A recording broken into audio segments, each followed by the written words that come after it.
केमिति अच्छो समस्ते मु आशा करछि समस्ते भलरे थिबो। आजिर विज्ञान क्लास को तुम समस्तंकु स्वागत जनाउछि। आस पाठ पढ़ा आरंभ पूर्वरु ताले गोटे छोट प्रश्न तुम समस्तंकु पचारिबे। अच्छा कहिलो तुम मानंक मध्यरु केबे काहाकू नाली पिंपुड़ी कामुड़िछि कि? अच्छा राजू तते कामुड़िछि ना? कामुड़िला तो बहुत कष्ट होइथुव ना? अच्छा तुम माने केबे खाइबा परे पेटरे जलापोड़ा बा एसिडिटी अनुभव करिछ कि? मु जानिछि एमिति तुम मानक भितरु बहुत जनक सहित हेइथिबो। किंतु तुम माने जानिछ एही सबु समस्यार समाधान आम रोसई घर भितरे ही लुचि रहिछि। आजि ताहले आमे पढ़िबा दैनंदिन जीवन रे निरपेक्षीकरण। अच्छा कहिलो निरपेक्षीकरण कौन? किए कहि परियो देखिबा?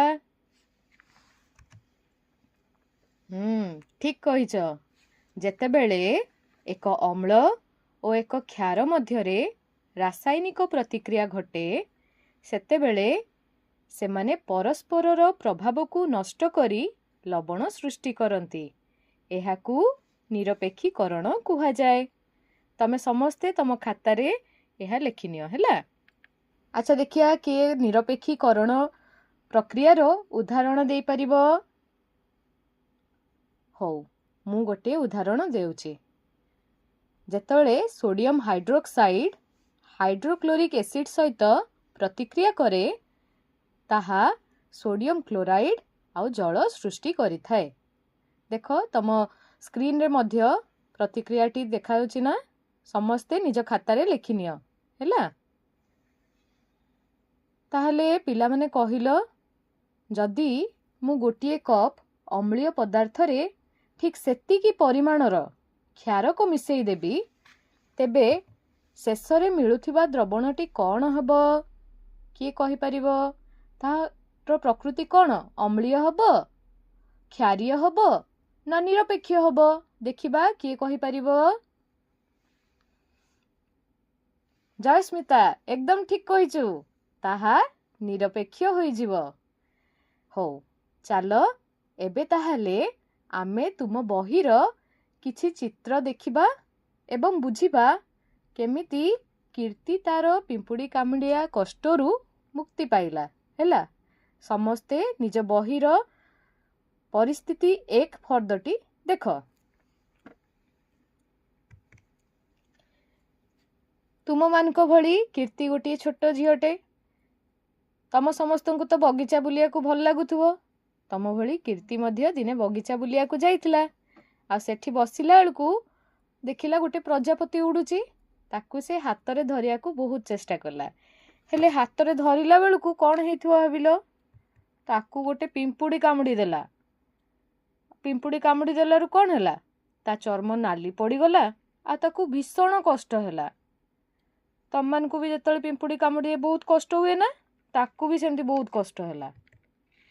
ताहले से कष्टरू मुक्ति पाया पे से कौन करथिवो? ठीक कहिछ। से कष्टरू मुक्ति पाया पे से बेकिंग सोडा लगेला। बेकिंग सोडा लगेयारू कौन हैला?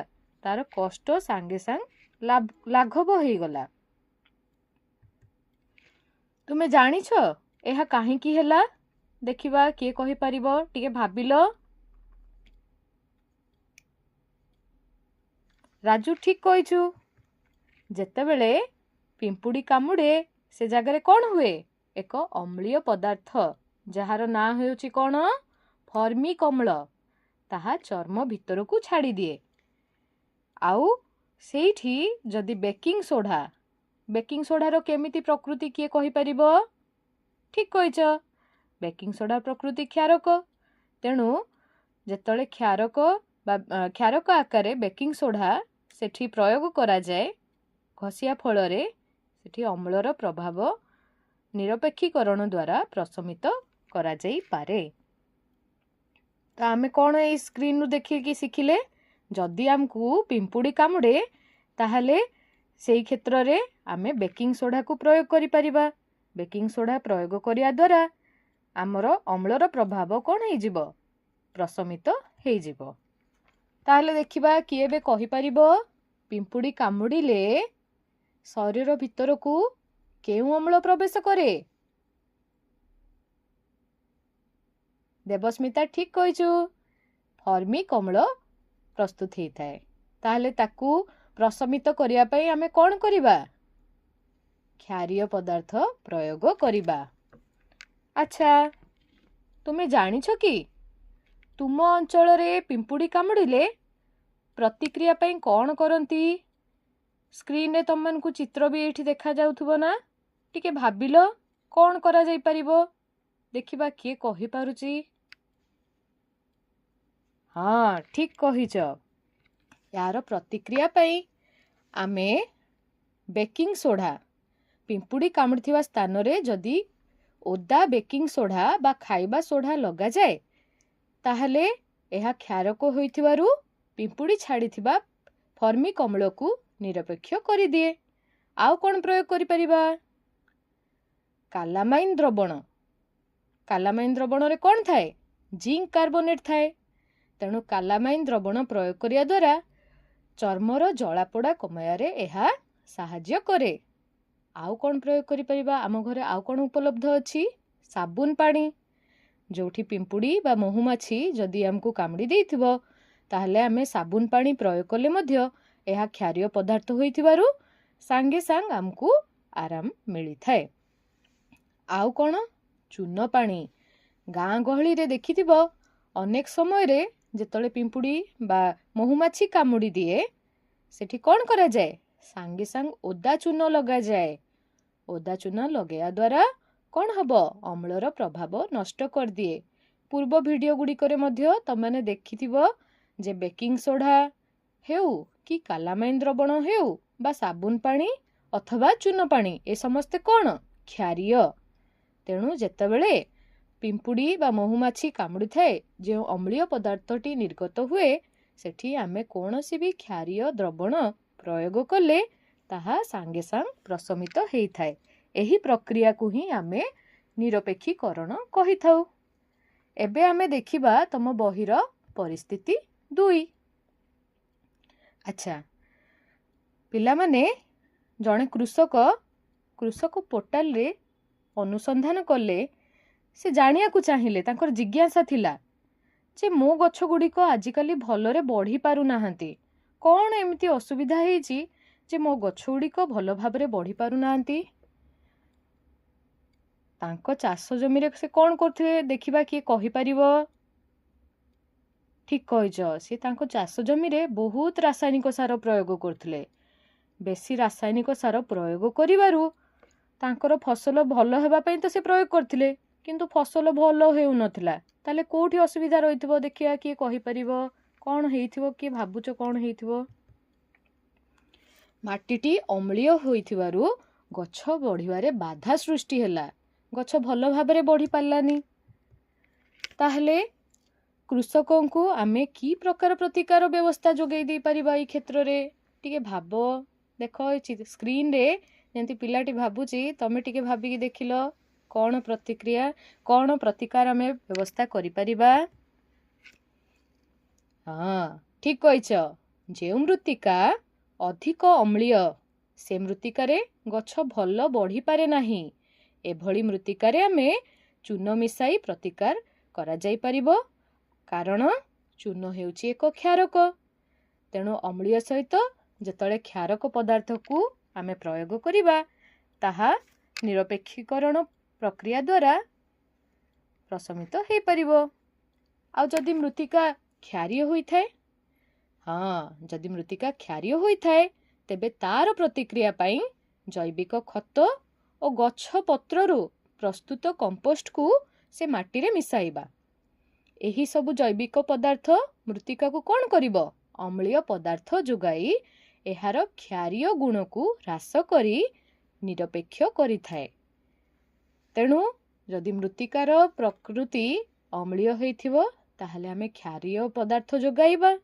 ଆଉ ଯଦି ମୃତ୍ତିକାର ପ୍ରକୃତି କ୍ଷାରୀୟ ହୋଇଥିବ, ତାହେଲେ ଆମେ ତାକୁ ଅମ୍ଳୀୟ ପଦାର୍ଥ ଯୋଗାଇ ମୃତ୍ତିକାର ନିରପେକ୍ଷୀକରଣ କରିବା ପାଇଁ ପ୍ରଚେଷ୍ଟା କରିବା। ଆଉ ବେଳେ ବେଳେ କ'ଣ ହେଇଥାଏ, ମୃତ୍ତିକା ତ ନିରପେକ୍ଷ ଅବସ୍ଥାରେ ଥାଏ, କିନ୍ତୁ ମୃତ୍ତିକାରେ ପୋଷକ ଦ୍ରବ୍ୟର ଅଭାବ ଥାଏ। ପୋଷକ ଦ୍ରବ୍ୟର ଅଭାବ ଥିବା ହେତୁ ମୃତ୍ତିକାରେ ବଢୁଥିବା ଗଛ ଗୁଡ଼ିକ କ'ଣ ହେଇଥାଏ, ରୁଗ୍ଣ ହୋଇଯାଇଥାଏ, ଯାହା ଫଳରେ ଭଲ ଭାବରେ ଫସଲ ହୋଇପାରେ ନାହିଁ। ତେଣୁ ଆମର ଚାଷୀ ଭାଇମାନେ ଯେତେବେଳେ ମାଟିରେ ଚାଷ କରୁଛନ୍ତି, ଯଦି ଫସଲ ଭଲ ଭାବରେ ହେଇପାରୁନାହିଁ, ତାହେଲେ ମୃତ୍ତିକାକୁ ପରୀକ୍ଷା କରିକି ଦେଖିବାକୁ ପଡ଼ିବ ଯେ ଅସୁବିଧାଟି କେଉଁଠି ରହୁଛି। ମୃତ୍ତିକା ଅମ୍ଳୀୟ ଅଛି କି କ୍ଷାରୀୟ ଅଛି କି ମୃତ୍ତିକାରେ ପୋଷକର ଅଭାବ ଅଛି। ଯେଉଁ ଅସୁବିଧାଟି ଅଛି ତାକୁ ଦୂରୀକରଣ କରାଗଲେ ଫସଲ ଭଲ ଭାବରେ ହୋଇପାରିବ। ଏବେ ଆମେ ଯିବା ପିଲାମାନେ ପରିସ୍ଥିତି 3। ଦେଖ ତମ ବହିରେ ଦେଇଛି, ଅଶ୍ୱିନୀର ଜଣେ ସାଙ୍ଗ ଥାଏ। ତା ସାଙ୍ଗର ନାଁ କ'ଣ? ମାନସ। ହେଲେ ମାନସର ଘର ଏକ ଶିଳ୍ପାଞ୍ଚଳ ନିକଟରେ। ମାନସ ତା ସାଙ୍ଗକୁ କହିଲା, ଘର ପାଖରେ ଯୋଉ ହ୍ରଦ ଅଛି ସେଠି ନା ମାଛ ସଂଖ୍ୟା ଦିନକୁ ଦିନ ହ୍ରାସ ପାଇବାରେ ଲାଗିଛି। କମିଗଲାଣି ତାଙ୍କ ହ୍ରଦରେ ମାଛ। କ'ଣ କାରଣ ହେଇଥିବ? ଏହାର କାରଣ କ'ଣ ହେଇଥିବ ଦେଖିଆ, କିଏ କହିପାରିବ? ଟିକେ ଭାବିଲ। ଠିକ୍ କହିଛ, ଶିଳ୍ପାଞ୍ଚଳର କଳକାରଖାନାରୁ ନିର୍ଗତ ଆବର୍ଜନା ସବୁ କ'ଣ ହେଉଛି, ହ୍ରଦରେ ମିଶୁଛି। ହ୍ରଦରେ ମିଶୁଥିବାରୁ ସେଇ ଆବର୍ଜନା ଯୋଗୁଁ ଏପରି ଘଟୁଛି। ତାହେଲେ କ'ଣ ହେଇଥାଇପାରେ? ଯଦି କଳକାରଖାନାରୁ ନିର୍ଗତ ଆବର୍ଜନା ଅମ୍ଳୀୟ, ତେବେ କ'ଣ କଲେ ମାଛମାନେ ନିରାପଦରେ ବଢ଼ିପାରିବେ? ଦେଖିବା, କିଏ କହିପାରିବ? ଆବର୍ଜନାକୁ ହ୍ରଦକୁ ଛାଡ଼ିବା ପୂର୍ବରୁ ସେଗୁଡ଼ିକୁ କ୍ଷାରୀୟ ପଦାର୍ଥ ଦ୍ୱାରା ନିରପେକ୍ଷୀକରଣ କରି ଛାଡ଼ିବା ଉଚିତ। ଯେହେତୁ ସେମାନେ ଶିଳ୍ପାଞ୍ଚଳ ନିକଟରେ ରହୁଛନ୍ତି, ତେଣୁ ହ୍ରଦରେ ଥିବା ଜୀବଜନ୍ତୁମାନଙ୍କର ଜୀବନ ପ୍ରକ୍ରିୟାରେ ବାଧା ସୃଷ୍ଟି ହେଉଛି। ତେଣୁ କଳକାରଖାନାରେ ଯେତେବେଳେ ସେମାନେ ହ୍ରଦକୁ ଆବର୍ଜନା ନିଷ୍କାସନ କରୁଛନ୍ତି, ସେଠି କଳକାରଖାନାର ଦାୟିତ୍ୱ ରହିଛି ସେମାନେ ପଦାର୍ଥଗୁଡ଼ିକୁ, ଅମ୍ଳୀୟ ପଦାର୍ଥଗୁଡ଼ିକୁ କ୍ଷାରୀୟ ପଦାର୍ଥ ଦ୍ୱାରା ମିଶ୍ରିତ କରି ନିରପେକ୍ଷୀକରଣ କରିବେ। ତାହେଲେ ଯାଇ ଏହି ସମସ୍ୟାର ସମାଧାନ ହେଇପାରିବ। ଏବେ ଆମେ ଆଉ କିଛି ଉଦାହରଣ ଦେଖିବା, ଯୋଉଟା ଆମ ଦୈନନ୍ଦିନ ଜୀବନରେ ବହୁତ ସମୟରେ ଆମେ ଅନୁଭବ କରିଥାଉ। ହେଲା, ଦେଖିବା ପ୍ରଥମ ଉଦାହରଣ କ'ଣ ନା, ପିଲାମାନେ ତମେ ଜାଣିଥିବ ପାକସ୍ଥଳୀରୁ ହାଇଡ୍ରୋକ୍ଲୋରିକ୍ ଅମ୍ଳ କ୍ଷରିତ ହୁଏ। ତେବେ ଯେତେବେଳେ ଅଧିକ ହାଇଡ୍ରୋକ୍ଲୋରିକ୍ ଅମ୍ଳ କ୍ଷରିତ ହୁଏ, ସେଠି କ'ଣ ହୁଏ? ଏସିଡିଟି ହୁଏ। ପ୍ରଥମରୁ ତମମାନଙ୍କୁ ମୁଁ ପଚାରିଥିଲି, ତମମାନେ କେବେ ଏସିଡିଟି ଅନୁଭବ କରିଛ କି? ତମମାନେ ବି କହିଥିଲ ନା? ହଁ। ତେବେ ତାର ସମାଧାନ କ'ଣ? এই ଅସୁବିଧାର ସମାଧାନ କ'ଣ ହେଇପାରେ? ଆମେ ସେଇ କ୍ଷେତ୍ରରେ ଆଣ୍ଟାସିଡ୍ ଔଷଧ ଗ୍ରହଣ କରିଥାଉ। ଆଣ୍ଟାସିଡ୍ ହେଉଛି କ୍ଷାରୀୟ ପଦାର୍ଥ। ତେଣୁ এই ଅମ୍ଳ ସହିତ ଯେତେବେଳେ କ୍ଷାରକ ପଦାର୍ଥ ପ୍ରତିକ୍ରିୟା କରିଥାଏ, ସେ ଆମର କଷ୍ଟକୁ ଲାଘବ କରିଥାଏ। ଆଉ କ'ଣ ନା, ସକାଳୁ ଯେତେବେଳେ ଆମେ ଉଠୁ, ଆମ ମୁହଁ କେମିତି ଥାଏ? ଅମ୍ଳୀୟ ଥାଏ। ଆଉ ଯଦି ଆମେ ମୁହଁ ଭଲରେ ନ ଧୋଇବା, ତାହେଲେ କ'ଣ ହେବ? ଦାନ୍ତ ଆମର ନଷ୍ଟ ହେଇଯିବ। ଆମ ଦାନ୍ତର ଏନାମେଲ୍ ସବୁ କ୍ଷତ ବିକ୍ଷତ ହେଇଯିବ। ଦାନ୍ତର ଉପରି ଭାଗ ଏନାମେଲ୍ ଜାଣିଥିବ, ତାହା ଖରାପ ହେଇଯିବ। ସେଥିପାଇଁ କ'ଣ କୁହାଯାଏ? ତମ ମା ବା ତମ ବୋଉ ତମକୁ କୁହନ୍ତି ନା, ସକାଳୁ ଉଠିକି ଭଲରେ ଦାନ୍ତ ଘଷ। ହଁ, ଭଲରେ ଦାନ୍ତ ଘଷିବ, ଟୁଥପେଷ୍ଟ ବ୍ୟବହାର କରିବ। କାହିଁକି? ସେଇ ଟୁଥପେଷ୍ଟ ବା ଦାନ୍ତ ମଞ୍ଜକର ପ୍ରକୃତି କ'ଣ? କ୍ଷାରୀୟ। ଆଉ କ'ଣ ନା, ରୋଷେଇ ଘରେ ଦେଖିଥିବ, ଯେତେବେଳେ ତମ ମା ପିଠା କି ବରା ବା କେକ୍ ଯଦି ପ୍ରସ୍ତୁତ କରୁଥିବେ, ସେ ସମୟରେ ସେ ବେକିଂ ସୋଡ଼ା ପ୍ରୟୋଗ କରନ୍ତି। ତମ ମନରେ କେବେ ପ୍ରଶ୍ନ ଉଠିନି କାହିଁକି ମା ବେକିଂ ସୋଡ଼ା ପ୍ରୟୋଗ କଲେ? ଠିକ୍ କହିଛ। ଯେତେବେଳେ ଆମେ ଧର ପିଠଉ ନେଇଛେ, ସେ ଅମ୍ଳୀୟ ହେଇଯାଇଛି ନା, ବେକିଂ ସୋଡ଼ା ସହିତ ପ୍ରତିକ୍ରିୟା କଲେ ଆମ ପିଠଉ ବା ଅଟା ଆମର ଫୁଲିଯିବ, ଯାହାଫଳରେ ସେଇ ପିଠା ବା କେକ୍ ବା ଅଟା ଆମର କ'ଣ ହେଇଥାଏ? ନରମ ହେଇଯାଇଥାଏ, ଆଉ ଖାଇବାକୁ ଭାରି ଭଲ ଲାଗେ ନା? ଠିକ୍ କହିଛ। ତାହେଲେ ପିଲାମାନେ, ଆଜିର ଭିଡ଼ିଓରେ ଆମେ କ'ଣ କ'ଣ ସବୁ ଶିଖିଲେ ଆଉ ଆଲୋଚନା କଲେ? ପ୍ରଥମେ ଆମେ ଦେଖିଲେ, ଯେତେବେଳେ ଅମ୍ଳ ଏକ କ୍ଷାରକ ସହିତ ରାସାୟନିକ ପ୍ରତିକ୍ରିୟା ଘଟେ, ସେତେବେଳେ ସେମାନେ ପରସ୍ପରର ପ୍ରଭାବକୁ ନଷ୍ଟ କରି କ'ଣ ସୃଷ୍ଟି କରନ୍ତି? ଲବଣ ସୃଷ୍ଟି କରନ୍ତି। ଏହି ପ୍ରକ୍ରିୟାକୁ କ'ଣ କୁହାଯାଏ? ନିରପେକ୍ଷୀକରଣ କୁହାଯାଏ। ଆଉ କ'ଣ ଦେଖିଲେ? ପରିସ୍ଥିତି 1ରେ ଦେଖିଲେ ଯେ କୀର୍ତ୍ତି ବଗିଚାରେ ବୁଲିଲା ବେଳେ କ'ଣ ହେଲା? ତାକୁ ପିମ୍ପୁଡ଼ି କାମୁଡ଼ି ଦେଲା। ପିମ୍ପୁଡ଼ି କାମୁଡ଼ିବାରୁ ଚର୍ମରୁ କେଉଁ ପଦାର୍ଥ ନିର୍ଗତ ହେଲା? ଫର୍ମିକ ଅମ୍ଳ, ଅମ୍ଳୀୟ ପଦାର୍ଥ ନିର୍ଗତ ହେଲା। ତାର ପ୍ରତିସମ ପାଇଁ ସେ କ'ଣ କରିଥିଲା? ବେକିଂ ସୋଡ଼ା ନାମକ କ୍ଷାରକ ବ୍ୟବହାର କଲା। ଆଉ ଯେତେବେଳେ ବେକିଂ ସୋଡ଼ା ଅମ୍ଳ ସହିତ ପ୍ରତିକ୍ରିୟା କଲା, ନିରପେକ୍ଷୀକରଣ ଦ୍ୱାରା ତାହା ପ୍ରଶମିତ ହୋଇଗଲା। ତାପରେ ଦ୍ୱିତୀୟ ପରିସ୍ଥିତିରେ କ'ଣ ଦେଖିଲେ? ନା ଜଣେ କୃଷକ ଯେତେବେଳେ ଚାଷ ଜମି ତାଙ୍କର ଭଲ ଫସଲ ହେଲାନି, ସେ ପରୀକ୍ଷା କରିବାରୁ କ'ଣ ଜାଣିଲେ? ନା ମୃତ୍ତିକା ଅଧିକ ଅମ୍ଳୀୟ ଥିଲା। ସେଥିପାଇଁ ତାଙ୍କ ମୃତ୍ତିକାରେ ଗଛ ଭଲ ଭାବରେ ବଢ଼ି ପାରୁନଥିଲା। ସେ କ'ଣ କଲେ? ଚୂନ ମିଶାଇଲେ। ଚୂନ ମିଶାଇବା ଦ୍ୱାରା ପୁନଃ ତାଙ୍କର ଫସଲ ଭଲ ଭାବରେ ହେଇପାରିଲା। ତୃତୀୟ ପରିସ୍ଥିତିରେ ଆମେ କ'ଣ ଦେଖିଲେ? ନା ଶିଳ୍ପାଞ୍ଚଳରେ କଳକାରଖାନାରୁ ନିର୍ଗତ ଆବର୍ଜନା ସବୁ କ'ଣ କରୁଛନ୍ତି? ହ୍ରଦକୁ ଛାଡ଼ି ଦେଉଛନ୍ତି। ଯାହାଫଳରେ ହ୍ରଦରେ ଯେଉଁ ଜୀବଜନ୍ତୁ ଅଛନ୍ତି ସେମାନେ ମୃତ୍ୟୁ କରୁଛନ୍ତି। ତେଣୁ ସେହି କ୍ଷେତ୍ରରେ କ'ଣ କରାଯାଇପାରିବ? କ୍ଷାରୀୟ ପଦାର୍ଥ ଦ୍ୱାରା ନିରପେକ୍ଷୀକରଣ କରି ତାପରେ ଆମେ ଆବର୍ଜନାକୁ ଛାଡ଼ିବା। ତେବେ ନାଲି ପିମ୍ପୁଡ଼ି କାମୁଡ଼ିବା ଅମ୍ଳୀୟ ବା କ୍ଷାରୀୟ ମୃତ୍ତିକାର ପ୍ରତିକାର ଏବଂ ଶିଳ୍ପାଞ୍ଚଳ ଆବର୍ଜନା ଆଦି ସାଧାରଣ ଦୈନନ୍ଦିନ ଜୀବନର ସମସ୍ୟାଗୁଡ଼ିକୁ କେଉଁ ପ୍ରକ୍ରିୟା ଦ୍ୱାରା ସମାଧାନ କରିପାରିବା? ନିରପେକ୍ଷୀକରଣ ପ୍ରକ୍ରିୟା ଦ୍ୱାରା ସମାଧାନ କରିପାରିବା। ଏବେ ତାହେଲେ ତମମାନଙ୍କ ପାଇଁ ମୁଁ କିଛି ପ୍ରଶ୍ନ ଆଣିଛି। ତମମାନେ ପ୍ରଶ୍ନର ଉତ୍ତର ଦେବ। ଦେଖିବା କିଏ ଠିକ୍ ଉତ୍ତର ଦେଇପାରୁଛ। ଏବେ ଦେଖିବା ପ୍ରଥମ ପ୍ରଶ୍ନ। ପିମ୍ପୁଡ଼ି ଦଂଶନରେ କେଉଁ ଅମ୍ଳ ଥାଏ? ଅପସନ୍ କ ଫର୍ମିକ ଅମ୍ଳ, ଖ ସାଇଟ୍ରିକ୍ ଅମ୍ଳ, ଗ ଅକ୍ଜାଲିକ୍ ଅମ୍ଳ, ଘ ଟାର୍ଟାରିକ୍ ଅମ୍ଳ। ଦେଖିବା କିଏ ଠିକ୍ ଉତ୍ତର ଦଉଛ। ଠିକ୍ କହିଛ। ପିମ୍ପୁଡ଼ି ଦଂଶନରେ ଫର୍ମିକ ଅମ୍ଳ ଥାଏ। Very good. ଏବେ ଯିବା ଆମେ ଦ୍ୱିତୀୟ ପ୍ରଶ୍ନକୁ। ତମ ସ୍କ୍ରିନରେ ପ୍ରଶ୍ନଟି ଦେଖାଯାଉଥିବ। ଯଦି ଚାଷ ଜମିରେ ଅମ୍ଳର ପରିମାଣ ବଢ଼ିଯାଏ, ତେବେ ଚାଷ ଜମିରେ କ'ଣ ପ୍ରୟୋଗ ହୁଏ? ଅପସନ୍ କ ରାସାୟନିକ ସାର, ଅପସନ୍ ଖ ଚୂନ, ଅପସନ୍ ଗ ଜୈବିକ ପଦାର୍ଥ, ଅପସନ୍ ଘ କୌଣସିଟି ନୁହଁ। ଦେଖିବା ରୀନା କହିଲୁ କ'ଣ ଏହାର ଉତ୍ତର ହେବ? ଠିକ୍ କହିଛୁ। ଯଦି ଚାଷ ଜମିରେ ଅମ୍ଳର ପରିମାଣ ବଢ଼ିଯାଏ, ତେବେ ଚାଷ ଜମିରେ ଚୂନ ପ୍ରୟୋଗ କରିବା। ଏବେ ଯିବା ଆମେ ତୃତୀୟ ପ୍ରଶ୍ନକୁ। ଅମ୍ଳ ଓ କ୍ଷାର ପରସ୍ପର ପ୍ରତିକ୍ରିୟା କଲେ କ'ଣ କ'ଣ ସୃଷ୍ଟି ହୁଏ? ଅପସନ୍ କ ଲବଣ ଆଉ ଅମ୍ଳ, ଅପସନ୍ ଖ ଅମ୍ଳ ଆଉ ଜଳ, ଅପସନ୍ ଗ କ୍ଷାର ଓ ଜଳ, ଅପସନ୍ ଘ ଲବଣ ଓ ଜଳ। ଦେଖିବା କିଏ ଠିକ୍ ଉତ୍ତର ଦଉଛ। ହଁ, ଠିକ୍ କହିଛ ପିଲାମାନେ। ଯେତେବେଳେ ଅମ୍ଳ ଓ କ୍ଷାର ପରସ୍ପର ସହ ପ୍ରତିକ୍ରିୟା କରନ୍ତି, ତାହା ଲବଣ ଆଉ ଜଳ ସୃଷ୍ଟି କରନ୍ତି। ହଉ ପିଲାମାନେ, ଏବେ ପ୍ରଶ୍ନ 4 ଆଲୋଚନା କରିବା। ଯେତେବେଳେ ଏକ ଅମ୍ଳ ଓ କ୍ଷାର ମଧ୍ୟରେ ରାସାୟନିକ ପ୍ରତିକ୍ରିୟା ଘଟେ, ସେତେବେଳେ ସେମାନେ ପରସ୍ପରର ପ୍ରଭାବକୁ ନଷ୍ଟ କରି ଲବଣ ଓ ଜଳ ସୃଷ୍ଟି କରନ୍ତି। ତାହେଲେ କହିଲ, ଏହି ପ୍ରକ୍ରିୟାକୁ କ'ଣ କୁହାଯାଏ? ଅପସନ୍ କ ଅମ୍ଳୀକରଣ, ଅପସନ୍ ଖ କ୍ଷାରୀକରଣ, ଅପସନ୍ ଗ ନିରପେକ୍ଷୀକରଣ, ଅପସନ୍ ଘ ଉପରୋକ୍ତ ସମସ୍ତ। ଦେଖିବା କ'ଣ ଉତ୍ତର ହେଇପାରେ।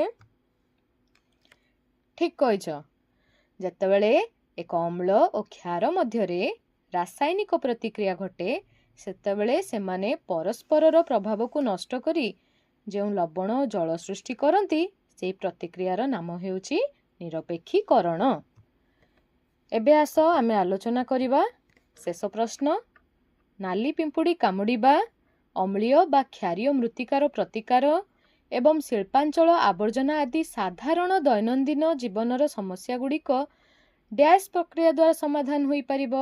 ଅପସନ୍ କ ଅମ୍ଳୀକରଣ, ଅପସନ୍ ଖ କ୍ଷାରୀକରଣ, ଅପସନ୍ ଗ ନିରପେକ୍ଷୀକରଣ ଏବଂ ଅପସନ୍ ଘ ଉପରୋକ୍ତ ସମସ୍ତ। କେଉଁଟି ହେବ କହିଲ? ଠିକ୍ କହିଛ। ନିରପେକ୍ଷୀକରଣ ପ୍ରକ୍ରିୟା ଦ୍ୱାରା ତାହା ନାଲି ପିମ୍ପୁଡ଼ି କାମୁଡ଼ିବା ହେଉ କି ମୃତ୍ତିକାର ଅମ୍ଳୀୟ ବା କ୍ଷାରୀୟ ପ୍ରକୃତି ହେଉ ବା ଶିଳ୍ପାଞ୍ଚଳର ଆବର୍ଜନା ନିଷ୍କାସନ ହେଉ, ଏଭଳି ଦୈନନ୍ଦିନ ଜୀବନର ସମସ୍ୟା ଗୁଡ଼ିକୁ ସମାଧାନ କରାଯାଇପାରିବ। ଏବେ ପିଲାମାନେ, ତମମାନଙ୍କ ପାଇଁ ମୁଁ କିଛି ଗୃହ କାର୍ଯ୍ୟ ଆଣିଛି। ତମ ସ୍କ୍ରିନରେ ଦେଖାଯାଉଛି, ସମସ୍ତେ ନିଜ ନିଜ ଖାତାରେ ଲେଖିନିଅ ହେଲା।